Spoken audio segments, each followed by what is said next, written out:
Greetings, everyone. Fifth Sunday of Ordinary Time. Early in the month of February here in Western New York, and today's gospel reading makes you think of the summertime where Jesus is on a boat and they're fishing with the apostles. And unless you have ice fishermen, you don't think about fishing here in Western New York. But again, the famous parable of Jesus, story of Jesus fishing and asking Peter to cast his net into the sea.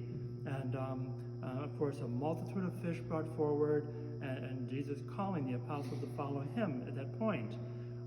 You're familiar with the story, and two things always jump out at me in Luke's version of this.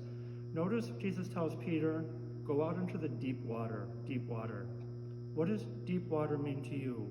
When you're swimming in a pool and you're going out more and more, your feet touch the ground. If you go at certain points, wait a minute, I can't touch the ground, and you're kind of like dog paddling a little bit too. A little bit of uncertainty. It's a trust level.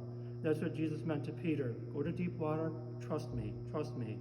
And we're called to go out into deep water and trying different ministries and reaching out to someone to forgive them, going out of our way in some way. All of those are going out into deep water for us sometimes, trusting in the Lord as Peter did.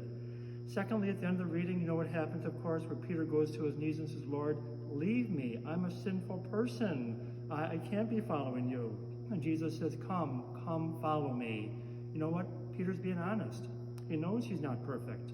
And certainly we aren't perfect either, are we? And the Lord calls each one of us, and not to say to ourselves, no, I'm not good enough. No, I can't do that, certainly. You know, the Lord says, yes, I know that also too.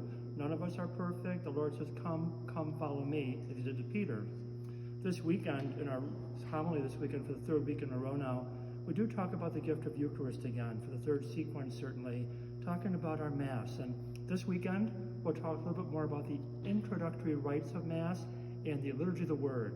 So again, talking again about why we gather, but certainly what happens when the priest comes in, why he reverences, how does he reverence the altar? He kisses the altar, certainly, his gesturing, certainly, your responses, people as well too, but also speaking about the gift of the pulpit and the gift of the lectionary and readings as well.